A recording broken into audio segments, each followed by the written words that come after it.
J'ai tenu à donner ce chiour sur Toubou Bishvat pour au moins deux raisons. La première, c'est que je suis fasciné par cet événement et je vais essayer de vous passer mon enthousiasme. Et le deuxième, c'est que c'est un événement qui est mal connu et ça m'attriste un petit peu. J'ai donc entrepris de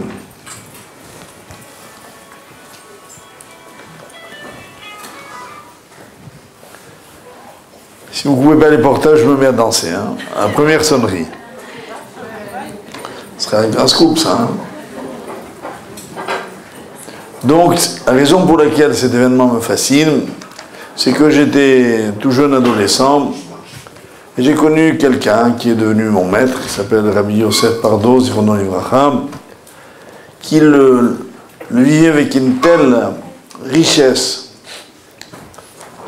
que j'ai eu envie, quand j'étais donc adolescent, je répète, j'ai dit, le jour où je me marierai, si Dieu veut, que je fonderai une famille, je voudrais faire Toubou Bishvat comme lui. Et bon, Hachem, comme a dit Paul Valéry à la Vachalom, piètre disciple qui ne dépasse pas son maître. Et j'ai comme ça fait de Toubou Bishvat dans ma famille, de mes proches, un événement. Ça, c'est pour ce qui est la cause un petit peu personnelle. Maintenant, la raison objective, c'est que c'est un événement qui est mal connu, qui de surcroît, dans notre génération, j'insiste, a été quelque peu perverti. En effet, on a fait notamment en Israël, de Toubou Bishvat, la fête de la plantation des arbres. Diverses organisations, par ailleurs fort respectables, aux objectifs louables. À l'occasion de Toubou Bishvat, on plante des arbres. Et je sais que dans des mouvements de jeunesse et autres, on organise des activités pour planter des arbres. C'est déjà, on va comprendre tout de suite, pas du tout l'esprit de la fête. Et puis il y a des compréhensions qui ont la vie dure. Par exemple, beaucoup de gens pensent, croient, je l'ai entendu en tout cas souvent, que Toubou Bishvat c'est la fête du printemps. Le thème de l'amandier qui fleurit, l'amandier étant un arbre précoce, il apporte ses fleurs, donc c'est le printemps. Toubou Bishvat. Ça n'a rien à voir. Mais alors rien. Alors on va expliquer où est la source. Où est le sens?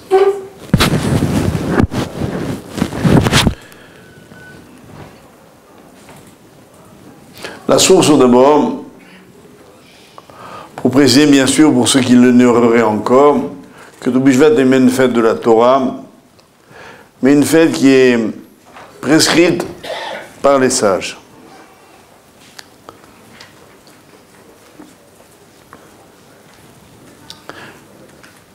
Tu avais réservé? Non, parce que je vois que tu cherches une place au premier rang, je dis sûrement celui-là il est réservé. Alors va là-bas. Il est bon celui-là.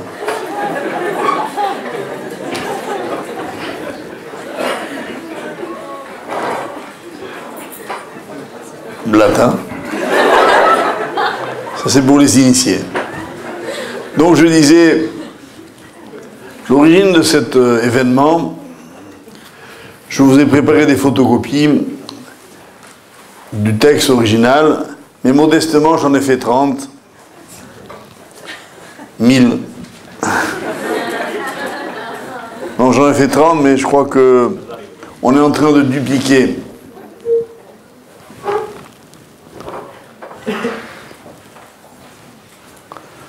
C'est le carré VIP. Non, mais c'est un poème ici. Le problème c'est avec les juifs, c'est que chacun est une vedette. Vous connaissez, moi, j'ai un usage. Quand je vois un juif, je dis bonjour, monsieur le président. Il y en a qui m'ont parfois dit, mais je ne suis pas président. Je dis, vous le serez un jour. Chez les juifs, on est tous présidents de toutes les associations du monde. On a créé autant d'associations qu'il y a de juifs, donc on est sûr un jour d'être président.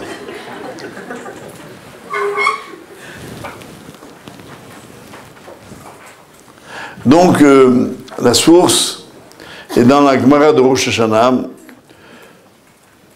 Vous verrez donc le texte dans un instant, page 1, enfin page 2, puisqu'il n'y a jamais de page 1 dans la Talmud.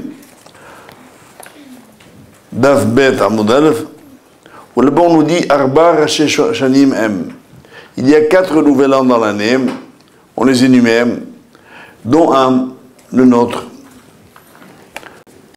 qui s'appelle Rosh Hashanah La'ilanot, le nouvel an des arbres. Et quelle est la nécessité d'un nouvel an des arbres? C'est une question extrêmement simple, pratique. C'est que la Torah interdit de prélever la dîme d'une année sur l'autre. C'est-à-dire que les sages ont fixé une date pour dire un arbre qui porterait ses fruits, dont les fruits viendraient donc à éclore la veille du nouvel an, appartient à l'année précédente. Le lendemain, à l'année suivante. Pourquoi cela? Parce que la Torah a dit, tu prélèveras la dîme maaser, shana, shana, année après année. En effet, juste pour donner le background général, pour la Torah, il y a donc, les années sont organisées en cycle de 7 ans.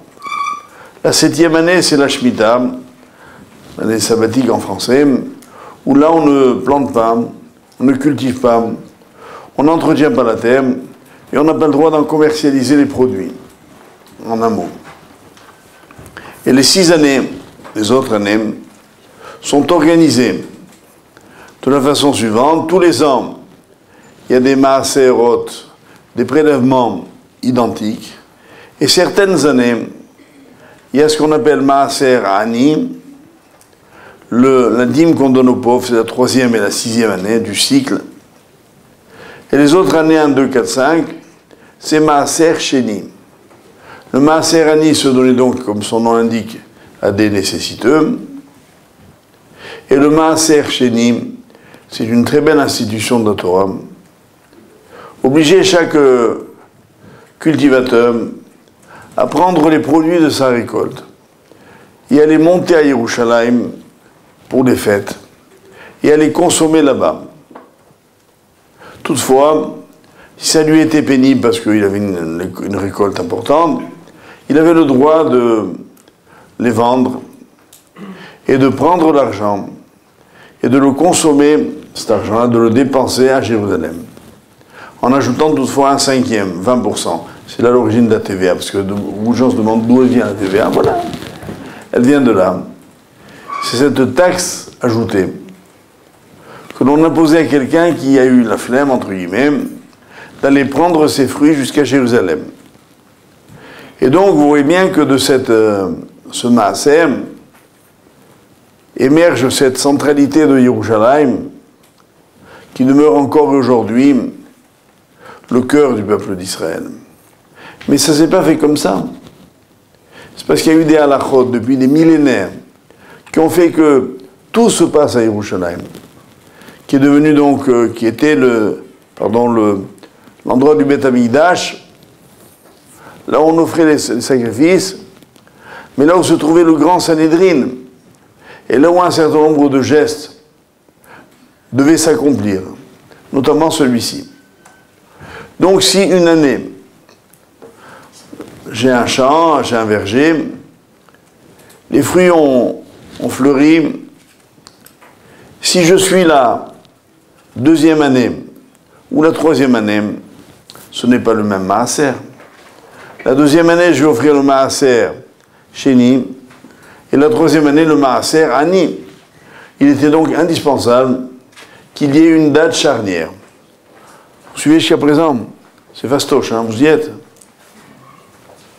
C'est la seule partie un peu technique, hein, au départ, pour vous expliquer d'où ça vient. D'où donc la nécessité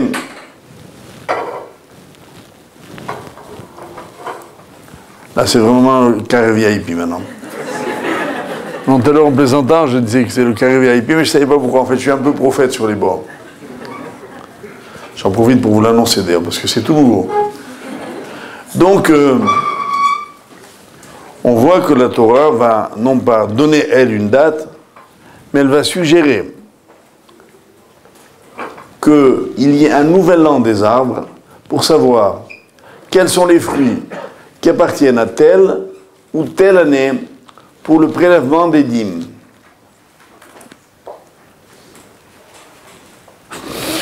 Il y a donc un aspect au départ purement halachique à la fixation d'une date. Maintenant, dans la Gemara, un peu plus loin, page 14, on va discuter de la fixation de cette date. Maintenant, on vient d'établir une date s'impose pour fixer un nouvel an des arbres. Quand on bascule d'une année à une autre année dans le cadre de ces 6 années. Est-ce une année Maaser Sheni, une année Maaser Ani? On a besoin de cette date. Laquelle? Viennent donc deux Chachamim. Bet Shammai dit c'est le premier Shvat, et Bet Hillel vient dit c'est le 15 Shvat. Quelle est, dira la Gemara, l'origine de leur controverse? C'est que les Chachamim se demandaient est-ce que on peut établir une date en Israël? Tout est par rapport à Israël, bien évidemment. À partir de laquelle on sait que la majorité des pluies sont déjà tombées. Et c'est la discussion. Bet Shammai disent la majorité des pluies en Israël sont tombées le premier Shvat, et l'autre Chacham, Bet Hillel, dit le 15 Shvat. La Gemara s'étonne un peu de cette date, parce qu'elle dit qu'il reste encore quelques mois d'hiver à courir, même en Israël. Même si l'hiver est clément, c'est encore la saison des pluies. Mais ce qui intéressait, la Gemara répond à toutes les questions, les sages, c'est quand tombait donc ce qu'on appelle Ravia, c'est-à-dire les averses qui marquent la période où vraiment la terre profite des pluies pour ensuite que les racines de l'arbre viennent l'épuiser.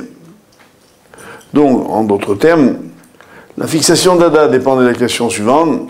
À quelle date les arbres ont-ils puisé par leurs racines la majorité des pluies de l'année? Premier Shvat dit l'un, 15 Shvat dit l'autre. Comme d'habitude, la halakha a été fixée comme Bet Hillel au 15 Shvat. Vous le savez, nous sommes entre les deux actuellement. Aujourd'hui, présentement, on est dans le 6 Shvat. Donc cette année, d'ailleurs, le 15 Shvat tombera un Shabbat. À l'origine, voilà ce qu'est le 15 Shvat. Mais voilà qu'il va se passer un événement, une période historique qui va donner la dimension que maintenant je vais vous expliquer à cette date. Elle n'est plus seulement une date technique pour la fixation du Maaser, qui d'ailleurs ne concerne qu'Israël, mais sous l'impulsion d'un Rav qui a eu une influence colossale sur tout le peuple d'Israël, qui s'appelait Rabbi Yitzhak Luri Ashkenazi, le Hari Zal, qui a vécu au XVIe siècle à Tzfat, à Safed. Ce Rav, qui malheureusement est d'ailleurs décédé jeune, une preuve de plus, il en fallait pour dire que un homme peut réaliser d'énormes choses en peu de temps. Ça a été notamment son cas. Et de très grands rabbinim d'Israël, comme le Rama par exemple, Rabbi Moshe Serdes, sont tous décédés entre 40 et 50 ans, d'autres beaucoup moins encore. Et on essaie des œuvres colossales. Bien, ce Chacham va développer dans sa yeshiva, on dirait aujourd'hui, à Tzfat, l'idée suivante. Le rapport, c'est l'objet du cours de ce soir, entre l'homme et l'arbre, entre l'homme et le fruit. Et un de ses élèves, Rabbi Chaim Vital, va écrire un livre que j'ai sous les yeux, qui est la base même de toute la fête de Tou Bishvat, qui s'appelle Peri Etz Hadar, le fruit de l'arbre de la splendeur, très, très joli nom, évocateur, dans lequel le Rav va expliquer toutes les idées de son maître, que moi je vais essayer de vous résumer brièvement ce soir pendant environ 3 heures, 3 heures et demie. Et cette démarche est inspirée par l'idée suivante. À l'origine de l'histoire de l'humanité, dans la Torah, qu'est-ce qu'on trouve?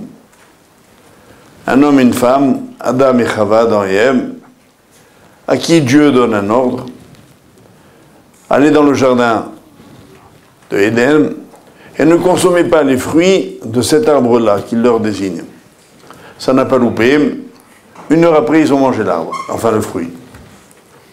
Et ils ont été expulsés du jardin d'Éden, au passage recevant toutes sortes de peines à cause de cela, 40 au total, énumérons nos sages, dont notamment le labeur pour obtenir son pain, dont notamment la grossesse et les accouchements difficiles.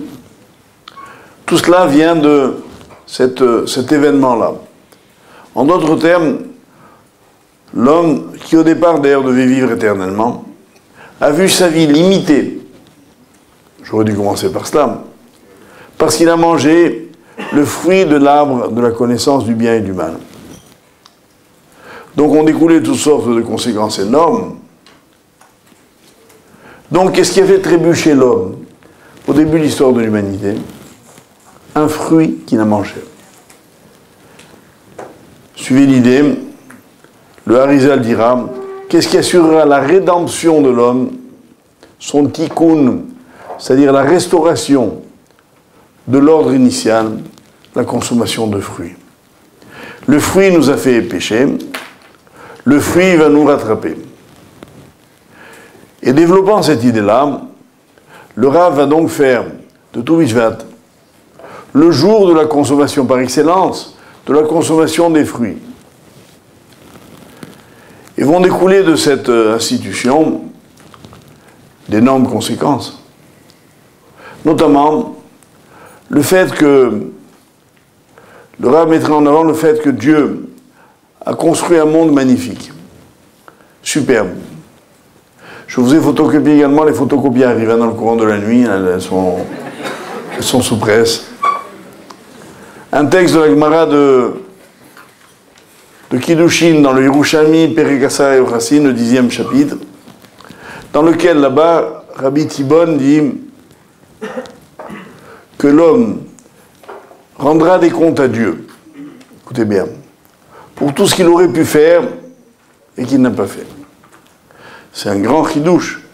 En général, on pense qu'on est puni à cause des transgressions. On ne devait pas manger du porc, on l'a mangé, on est puni. Ou de la viande et du lait ensemble, on est puni. Mais parce qu'on n'a pas mangé quelque chose, ben voilà, la source est là. Et notamment, là-bas la Gemara explique que Dieu a fait un très beau monde. Il est merveilleux. Je crois qu'un des plus grands plaisirs et des yeux et du palais, plus tard, c'est d'aller dans un beau marché. Vous y fûtes? Vous avez déjà fait le marché, messieurs? Dames? Oui, non, vous étiez au marché. Regardez la merveille de l'étalage d'un beau marché. Les couleurs, les senteurs, les prix. C'est une merveille. Et le goût viendra plus tard. On va se régaler. Et qui a fait tout ça? Quel restaurateur? Quel traiteur fameux? Le Ribono Shalom. Il dit comment? Moi, j'ai mis dans cette terre des espèces variées, abondantes, succulentes, magnifiques, et toi tu passes à côté alors que tu peux les manger, tu en es mangé? Donc il faut rattraper ça. Ça va devenir, à Tu B'Shvat, l'occasion de rendre un hommage au Créateur pour la variété et la beauté de la création. D'où l'idée, bien évidemment, en filigrane qui vient tout de suite, d'après cette conception, de manger à Tu B'Shvat le maximum de fruits. Personnellement, je vous ai dit au début de notre petit shiur pourquoi j'étais attaché à cette fête, et celui qui m'a donc inspiré à la faire. Il n'y a pas de limite maximale. Personnellement, quand j'avais le temps de m'en occuper, je dis, parce que là, c'est un peu plus difficile actuellement pour moi, je suis un jour, mon record absolu, c'est 92 fruits différents. Vous avez bien entendu. 92, je les ai d'ailleurs notés sur une feuille. Évidemment, ça peut être sous toutes leurs formes, ça peut être des confitures cachères, ça peut être des fruits exotiques, puis on n'est pas obligé d'en manger 1 kilo à chaque fois. Parce que 92 fruits, bonjour les coliques. Non, on prend un tout petit peu. Donc, voilà la deuxième tonalité de Tohu Mishvat. Après la rédemption qui s'opère par la consommation du fruit qui était la source de l'échec, la consommation va se transformer en un hommage au Créateur. Il va y avoir encore plus que cela. En effet, le Rabbi Chaim Vital développe l'idée, à partir d'un texte du Zohar, que l'homme se réalise lui-même dans son âme à travers la consommation des fruits. C'est-à-dire qu'il y aurait une sorte de perfectionnement spirituel par la consommation de fruits. Comment est-ce possible? Et bien évidemment, le Rav explique, c'est tout simplement grâce au berachot.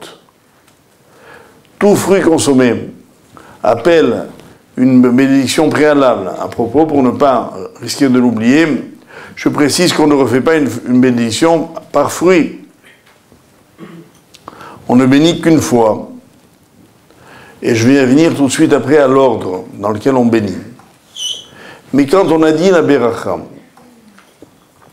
avec la ferveur adéquate, on a acquis dans notre dimension spirituelle un plus. Et le Zohar ajoute même que dans ce perfectionnement spirituel, on entraîne même nos parents.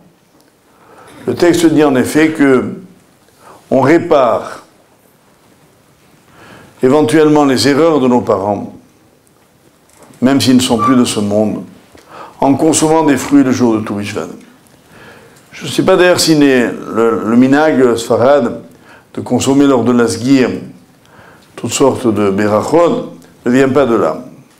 En tout cas, il est clair que ce texte dit qu'il y a un tikkun, donc une restauration de l'ordre idéal, faite grâce à la beracha.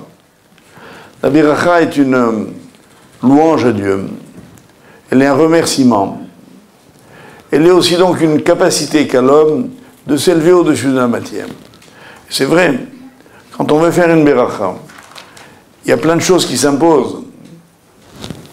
D'abord, savoir laquelle. C'est pas toujours évident. Ensuite, bien la dire.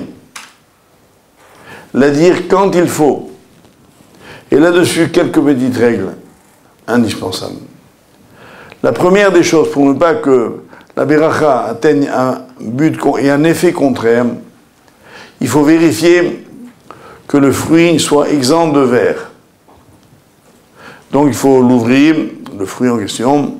Il faut vérifier qu'on est bien seul à le manger, parce que parfois il y a des habitants indésirables, et ils sont plus nombreux que ce que l'on croit. Vous savez que la jante insectivore est très nombreuse sur la terre. Elle vient là pour nous embêter. Et un juif se doit, avant de consommer un fruit, ou n'importe quel aliment d'ailleurs, de vérifier qu'il soit parfaitement propre.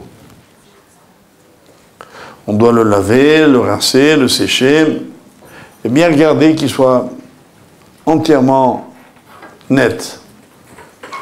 Ceci étant fait, il faut ensuite que le fruit soit beau, donc plein. Donc prenons un exemple. Si on veut bien faire la beracha, je prends un exemple, on mange une date. Vous savez que dans les dates, elles sont très appréciées par les insectes. On l'ouvre. Une fois qu'on a bien vérifié qu'il n'y a personne dedans, on referme la date autant que faire se peut pour qu'elle ait l'aspect d'un fruit le plus présentable possible, et alors on le mange. Autre précaution, quand, pour consommer un fruit, il faut que j'enlève une écorce, que je casse par exemple la coque d'une noix, que j'épluche une banane ou une orange, je le fais avant la beracha. Le principe général étant le suivant: entre la beracha et la consommation, il doit s'écouler le minimum de temps. Je bénis et je mange tout de suite. Donc voilà quelques halachot incontournables pour que la consommation ait sa résonance spirituelle. Maintenant, le Zohar va plus loin. Il fait remarquer que dans la création du monde, il y a 32 fois le nom de Elohim, de Dieu, dans le récit de la création. Et dans la bouche d'un homme, il y a 32 dents. Enfin, jusqu'à un certain âge, quoi. Enfin, a priori. Non, ça me fait penser parce que mon frère aîné est pédiatre. Et une des choses qui l'a toujours amusé, c'est les mamans, quand elles ont des petits-enfants, elles sont inquiètes de voir les dents qui ne sortent pas, du moins de ne pas voir les dents sortir. Et il leur disait toujours: je vous rassure madame, on n'a jamais vu un bébé sans dents. Elles apparaissent plutôt plus tard, mais elles viennent toujours. Il y en a 32.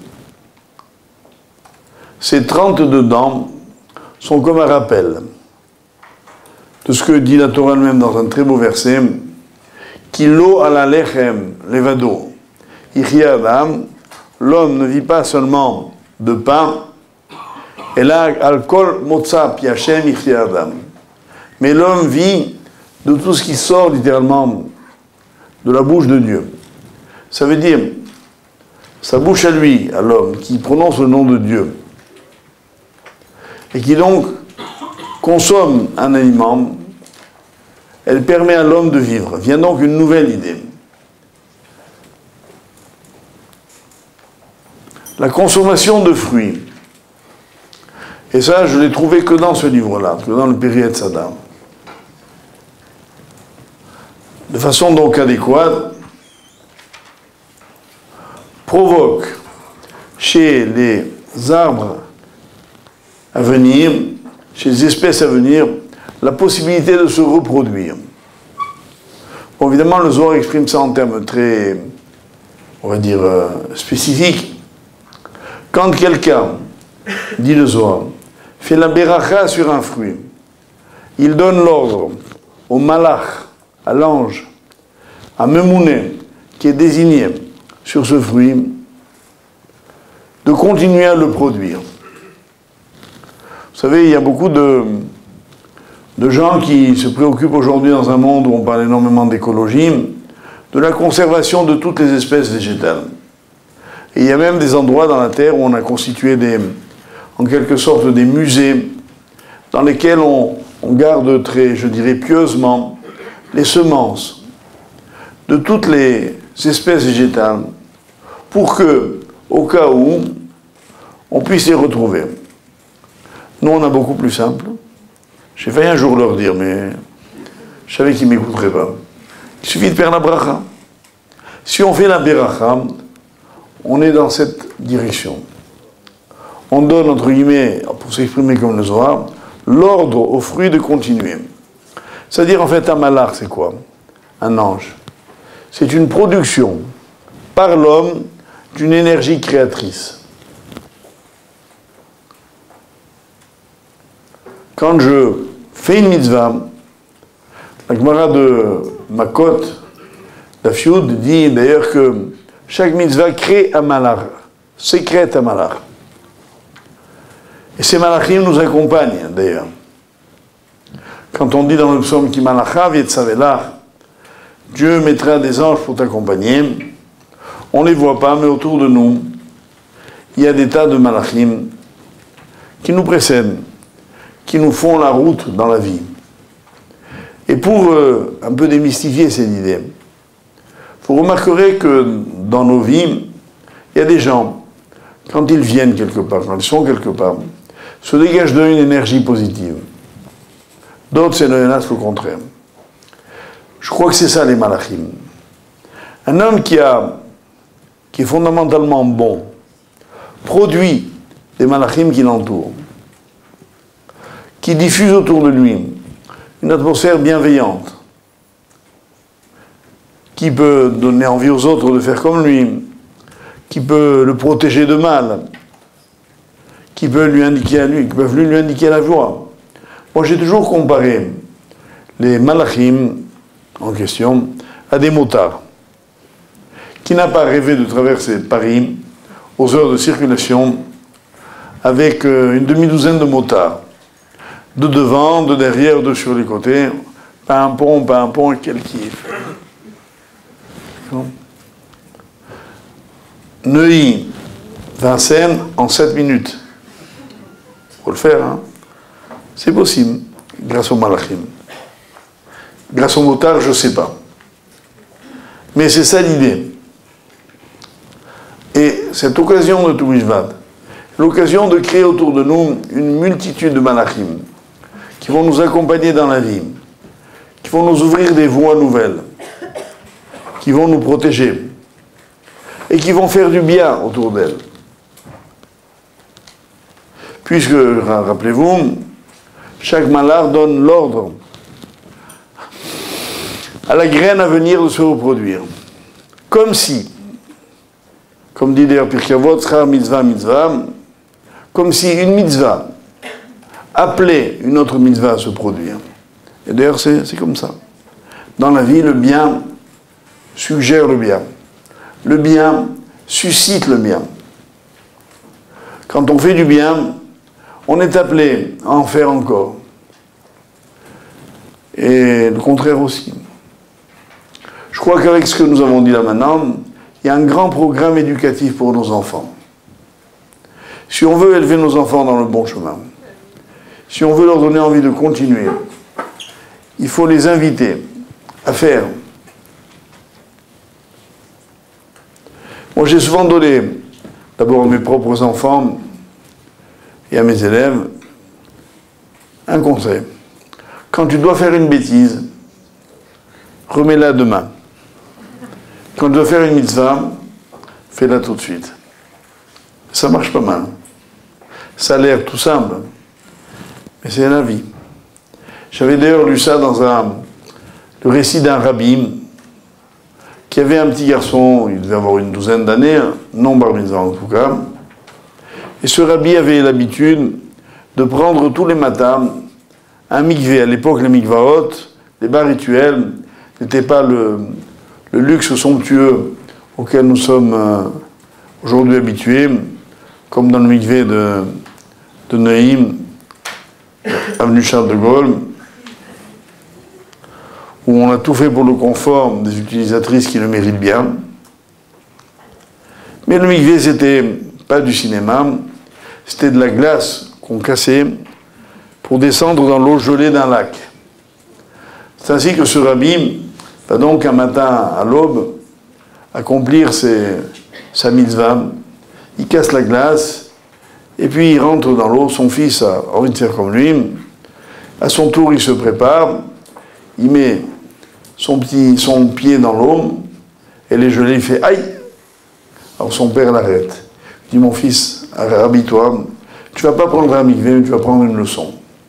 Dans la vie, il vaut mieux faire aïe avant que oi après. Aïe avant de faire une mitzvah parce que c'est difficile, oi après avoir fait une avéra parce qu'on le regrette. On dit toujours aïe avant, mais oi après, oi oi. Calorifère, comme dirait le fer européen, c'est bien connu. Donc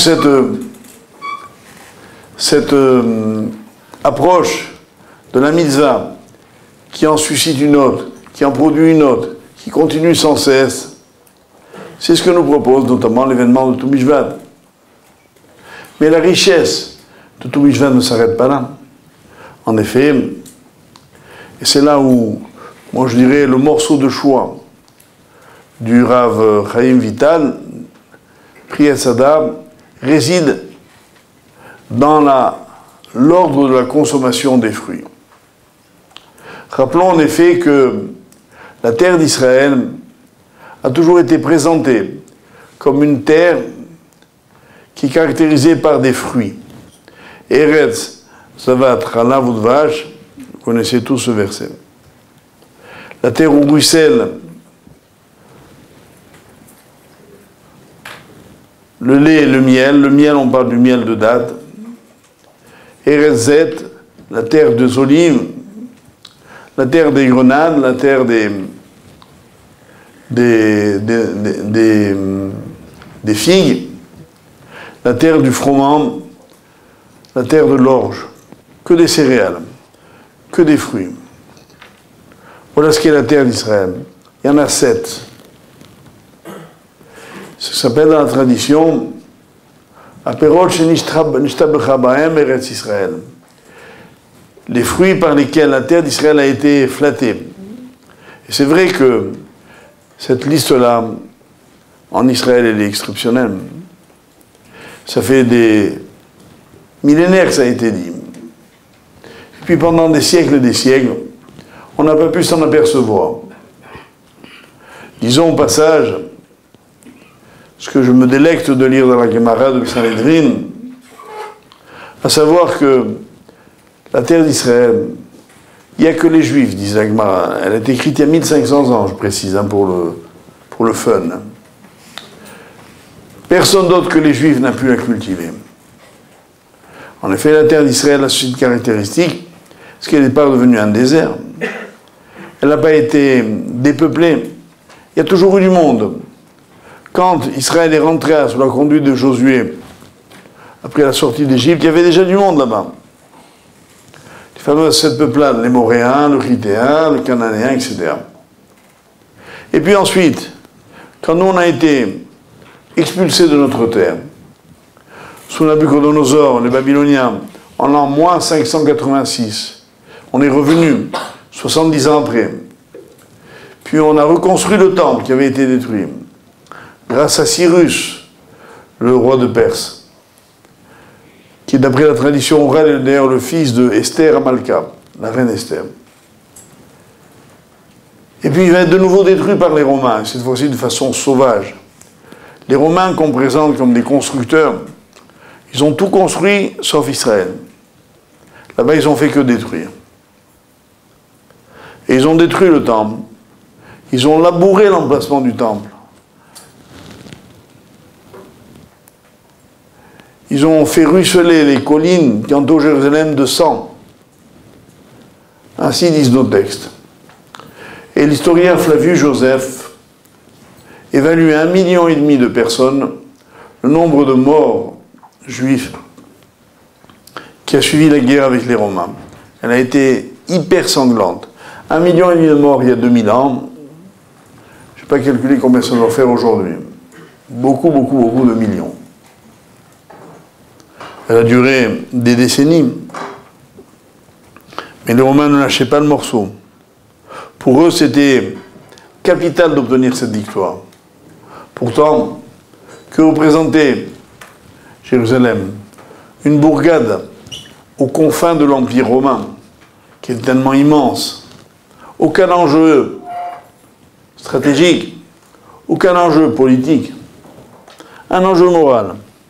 Preuve en est, quand Titus a enfin gagné, je dis enfin pour lui, cette guerre, il y a eu un arc de triomphe qu'on a érigé à Rome, dans lequel on montrait notamment un prisonnier juif enchaîné portant la menorah sur ses épaules. Un bas-relief bien connu, que j'ai vu de mes propres yeux, moi, à Rome, il y a encore, en face du Capitole. Et puis, en regardant ce monument dédié à la victoire des Romains, j'ai eu tout de suite une pensée, rien d'exceptionnel, mais je vous la dire. C'est que je repensais à Rome et à sa puissance, à sa volonté d'écraser les Juifs. Et puis j'ai regardé autour de moi. À Rome, il n'y a que des ruines antiques. Et puis j'ai pris une longue vue un peu plus loin. J'ai regardé Israël, un peuple vivant, jeune, plein d'espérance, en train de construire encore et toujours. Voilà la différence. Quelle extraordinaire victoire pour nous. Mais avant, ils pensaient avoir terminé, nous avoir détruits. Pour eux, détruire Jérusalem, c'était tout un symbole. Comme les Grecs l'avaient souhaité. C'était montrer qu'on est les meilleurs, les plus forts. Non. Il y a un texte que j'adore puisque j'évoque ce sujet, mais je vais tout de suite revenir après aux fruits. Je ne peux pas passer à côté sans le dire. Je fais un kiff de folie. Il y a une Gemara dans Yoma, page 69, Samerted, qui raconte la chose suivante. C'était à l'époque des Grecs. Il y avait donc un empereur grec qui s'appelait Alexandre le Grand. C'était le surnom qu'il s'était donné, et la tradition orale raconte qu'il était petit de taille. C'est pour ça qu'il s'appelait Alexandre le Grand. Il faut se méfier des gens un peu petits, ils ont envie d'écraser les autres souvent, quand ils ont le pouvoir. Et donc, c'est ce qu'il a fait. Et il a écrasé tout le monde.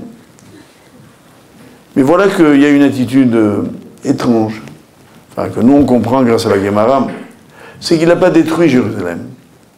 Les Grecs n'ont pas détruit Eretz Israël. Et l'explication est la suivante. Alexandre a demandé au Chachamim, il a dit, je ne touche pas Jérusalem, à la condition que vous mettiez ma statue dans le Kodesh HaKodashim, le Saint des Saints du temple de Jérusalem. Je ne sais pas si vous voyez un peu ce que ça représente. Les Chachamim, comme leur nom indique sage, ils ont dit on va réfléchir. Ils réfléchissent encore. Hein. Bon. Mais entre-temps, Alexandre avait scellé une alliance avec une secte. C'est ce qu'on appelle les Samaritains en français, les Shomronim en hébreu. Parce qu'ils étaient dans le Shomron, en Samarie. D'où leur nom. Et les Samaritains avaient sériné Alexandre pour lui faire croire que les Juifs étaient dangereux pour sa couronne, qu'ils voulaient sa mort, et ils lui ont dit, écoute, si tu veux, nous on peut s'occuper d'eux. In fine, il leur a dit, bon, allez-y. Il leur a donné l'ordre, enfin l'autorisation du moins, d'exterminer les habitants de Jérusalem, qui était donc la capitale à abattre une fois de plus. Et voilà qu'avec la bénédiction, si j'ose dire, d'Alexandre, les Samaritains quittent leur région, le nord d'Israël, pour aller vers Jérusalem, tuer les Juifs qui s'y trouvaient.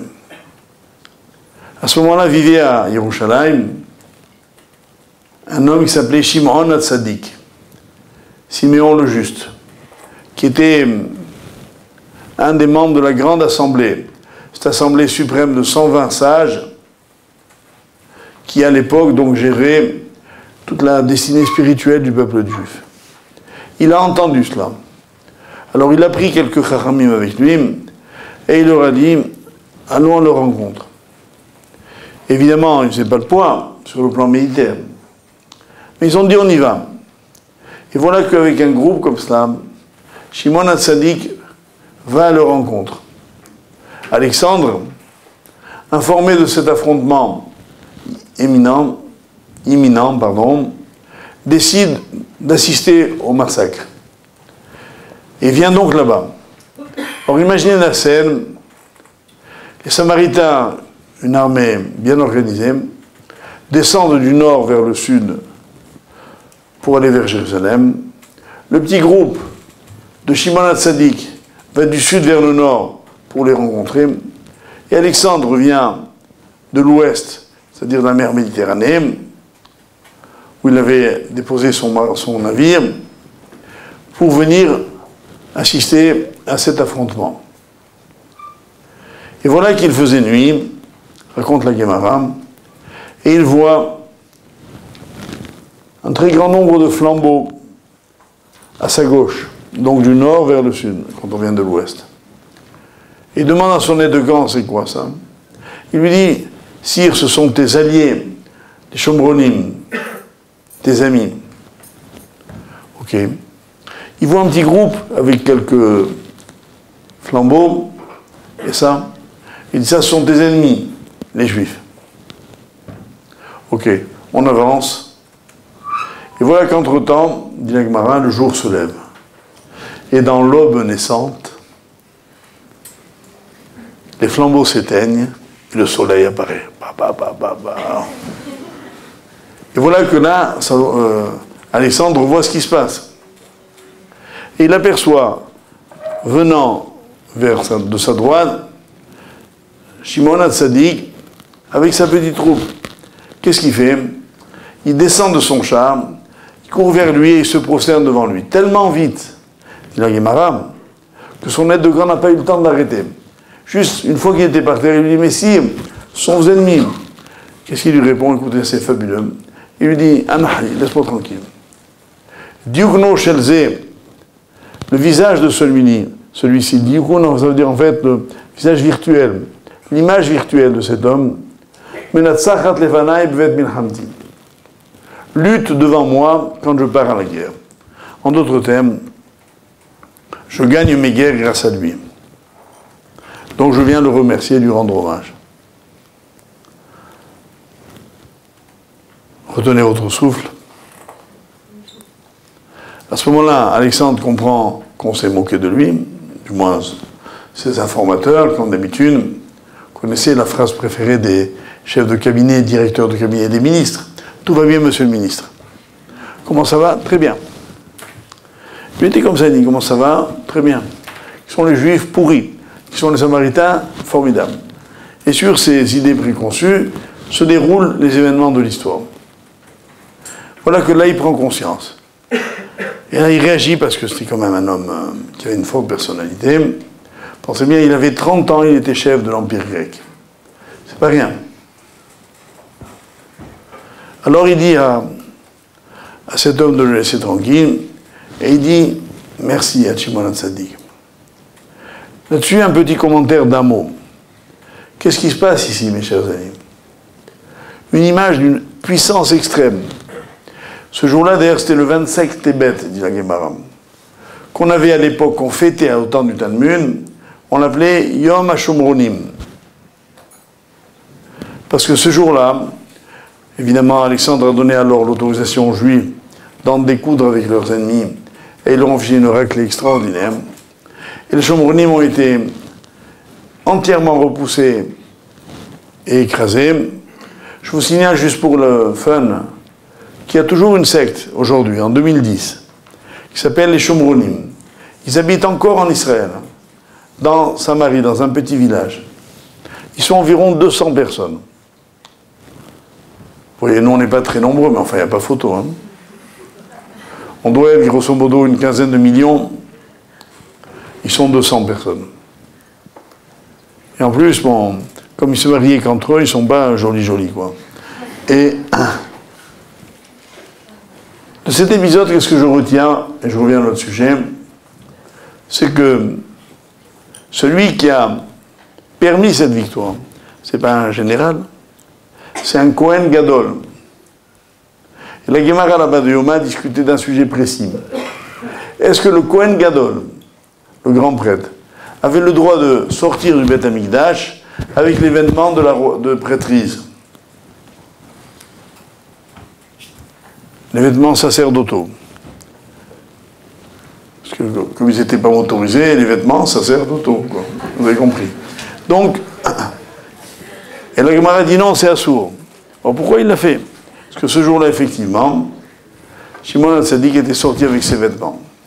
Et la Gemara donne la réponse, elle dit Et la sot lachem. C'était un temps où il fallait agir tout de suite. Pourquoi? En quoi Alexandre le Grand était fasciné par Shimon HaTzadik? C'est qu'en fait, à travers ces deux personnages uniques, c'est la confrontation de la civilisation grecque et de la civilisation juive. Et là, mon petit commentaire, en hébreu, comment on dit la Grèce? Yavan, comment ça s'écrit? Yud, Vav, Nun. En face venaient les habitants de Jérusalem. Comment s'appelle Jérusalem, à part Jérusalem? Tzion, merci. Tzion, comment ça s'écrit? Yud, Vav, Nun, avec un tzadik devant. Tzion. Tzadik, Yud, Vav, Nun. Voilà la réponse. En fait, pourquoi Alexandre a été chaos technique? Parce qu'il se présentait devant les Juifs. Avec quoi?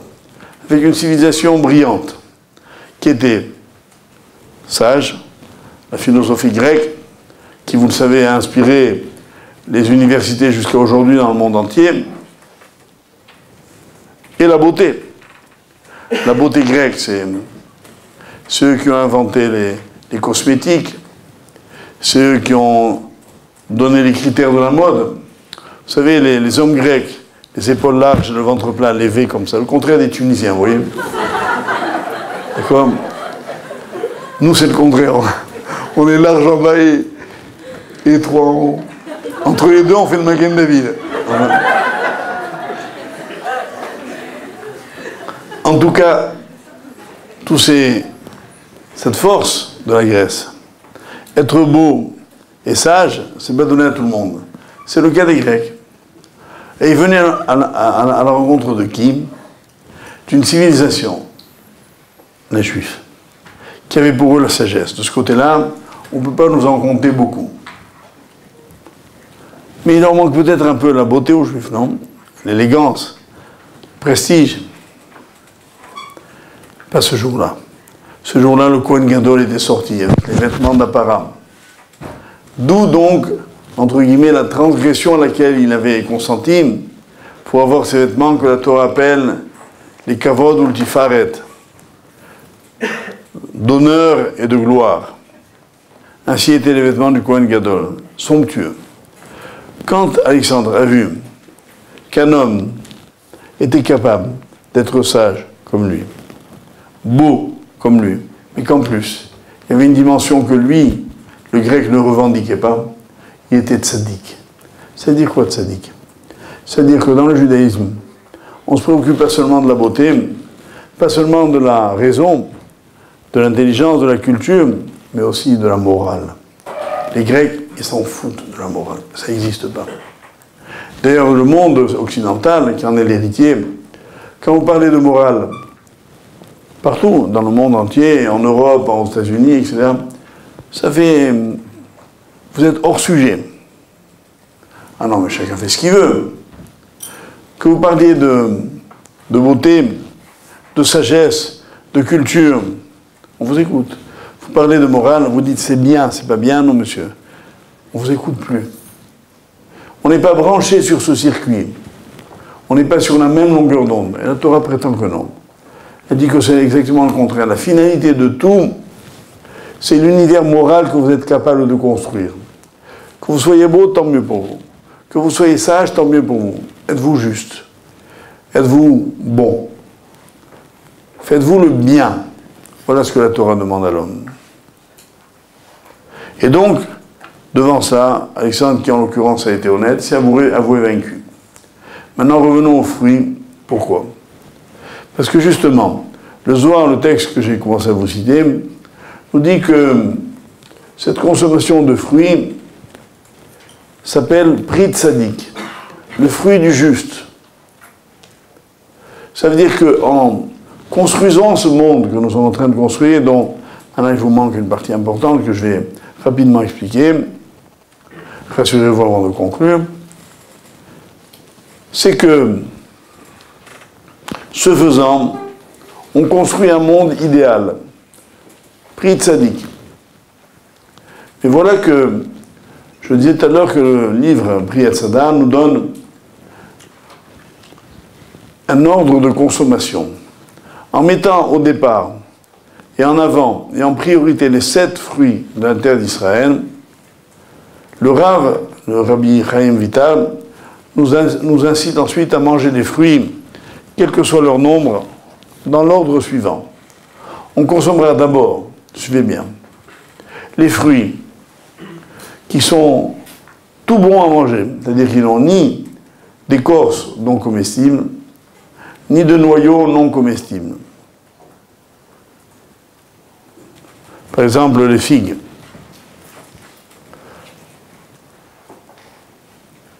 Ou le citron doux dont la peau est mince. Ou des fraises. Ensuite, on consommera les fruits qui ont un noyau, mais qui n'ont pas d'écorce. Les abricots, les pêches, les brugnons, and so on. Ensuite, on consommera des fruits qui ont une écorce non comestible, mais qui n'ont pas de noyau, comme par exemple les bananes, les oranges. Enfin, encore que les oranges, on peut peut-être manger les fruits, l'écorce, hein, pour le boulot. Donc, ce sera la troisième catégorie. Puis après, on achèvera par les fruits qui ont écorce et noyau. Pourquoi ce distinguo? Et pourquoi, explique le Rav, Hachem a fait en sorte qu'il y ait ces catégories de fruits. Et il explique. Il dit, quand Dieu a créé le monde, il a créé de façon progressive, du plus spirituel au plus matériel. Ça s'appelle dans la tradition de nos sages les Arba Olamot, les 4 mondes. Olam HaBeriam, HaYetzira, HaAsiyam, qui suivent le monde d'en haut qui est de la Hatzilut, dont on ne parle pas. Alors ces termes en français veulent dire Hatzilut, ça veut dire l'émanation. Bria veut dire la création. Yetzia veut dire la formation. Asiya veut dire la construction. Et c'est ainsi que, du plus spirituel au moins spirituel, le monde a été construit. Comme les fruits, du plus consommable au moins consommable. Et ce qu'il y a de très beau en plus dans ce Seder, c'est que le Rav suggère qu'on classe donc les fruits en ces catégories sur sa table, et puis que, pour ne pas se tromper, entre chaque catégorie, on prenne une goutte de vin. J'ai bien dit une goutte, hein, parce que je vois... Et pour faire le rapport un petit peu, sans doute, avec Pessah, ça nous fait 4 verres de vin. Or, comment on fait? On commence par un verre de vin rouge. Ensuite, on mange les catégories. On met quelques gouttes de vin blanc. On va donc clarifier le vin. Puis après, on va mettre moitié-moitié blanc et rouge. Et puis on termine par du vin blanc. Puis après, on va se coucher. Et en fait, pourquoi cet ordre? Parce que c'est un reflet de ce qui se passe dans le ciel. En effet, le soleil est rouge en été. Il est blanc, enfin du moins apparaît comme tel en hiver. On est donc à la frontière des saisons. Et on passe donc de l'une à l'autre par ce processus. Voilà, mes chers amis, en quelques mots, l'essentiel du Seder de Toubishvat. Permettez-moi de conclure par l'idée suivante. Dans d'abord toute le Tanakh, Torah et Nevim, Ketuvim, Israël et la Torah sont constamment comparés à des fruits. Tout le Tanakh. On compare par exemple Israël à un pommier, parce que le pommier donne des fruits avant qu'il y ait des feuilles, pour dire qu'il n'a pas d'ombrage, pour dire qu'Israël a choisi la Torah, or qu'il n'y avait personne. Il n'a pas pris de l'ombre, il n'a pas pris un lieu confortable. Il est allé tout de suite suivre Hachem. On compare par exemple Israël aux olives, en expliquant que l'olive d'abord, est un fruit amer, qui quand on le concasse donne une huile qui est très douce, l'huile d'olive. Il dit Israël, c'est la même chose. C'est un peuple dont on ne peut saisir la douceur que quand on l'écrase un peu. Hélas, notre peuple a donné le meilleur de lui-même dans l'épreuve. C'est un constat historique, mais c'est une réalité, dès le départ. Et ainsi de suite, je n'ai pas trop balourdir. Par contre, je me plais à vous citer 2 textes de la tradition orale, que je trouve très beaux, et 2 de la littérature chassidique. De la tradition orale, de Havot de Rabbi Nathan et de Pirkei de Rabbi Eliezer, excusez-moi, 3, il y a une Mishnah dans Sanhedrin, la Mishnah d'abord, qui dit qu'un Talmid Chacham n'a pas le droit d'habiter dans une ville où il n'y a pas d'arbre fruitier. Parce que, ajoute la Mishnah, les arbres fruitiers sont la clarté de l'œil. Point. Ensuite, la deuxième citation talmudique, c'est de rappeler que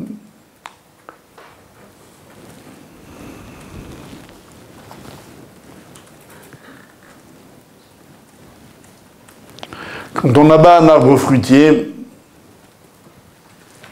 sa voix retentit d'un bout à l'autre de l'univers. Mais on ne l'entend pas. C'est-à-dire, ce texte dit que c'est une grande souffrance d'abattre un arbre. Aujourd'hui, c'est légiféré. Donc, ça a été écrit à 2000 ans. Excusez du peu.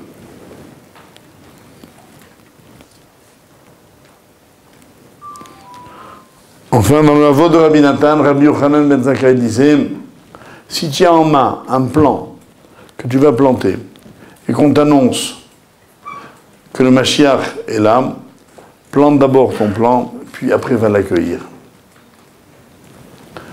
On a attendu le Mashiach toute notre histoire.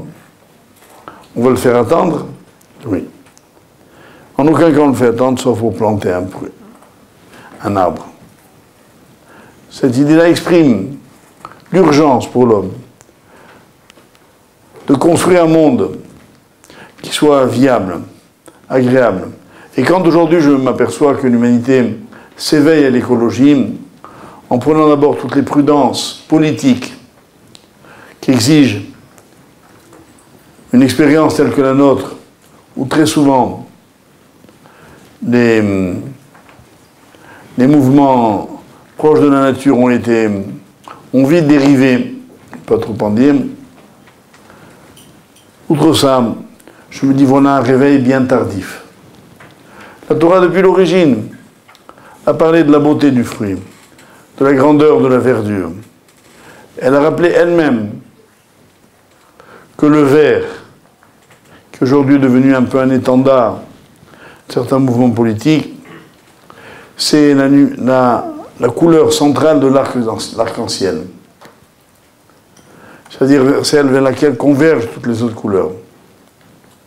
C'est aussi un symbole. Le symbole de la survie après le déluge. Enfin,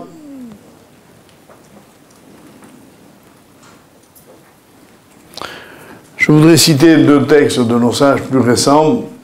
Il y avait un rabbi qui s'appelait le rabbi de Kobrin. Dans son livre, le Or Yesharim, j'ai noté la référence, page 96, ce livre dit, le rabbi dit, un juif est par rapport à la communauté comme une branche par rapport à un arbre. Tant que la branche est rattachée à l'arbre, même si elle s'abîme, se flétrit, la sève continue de passer. Et tôt ou tard, cette branche reprendra de la vie. Mais si la branche se coupe de l'arbre, alors là, c'est irrémédiablement perdu. Un juif qui quitte la communauté, mes chers amis, il est en perdition. Il est en dessèchement. Il n'a plus la possibilité de se revitaliser. Et rendons ici hommage à nos sages qui, depuis des millénaires, ont dit l'importance, par exemple, du minyan. Moi, j'ai un jour dit à pas n'importe qui, des premiers ministres israéliens, que ceux qui ont fait le plus pour la préservation de l'hébreu en tant que langue vivante, parce qu'ils parlaient l'hébreu entre eux, sont les Chachamim.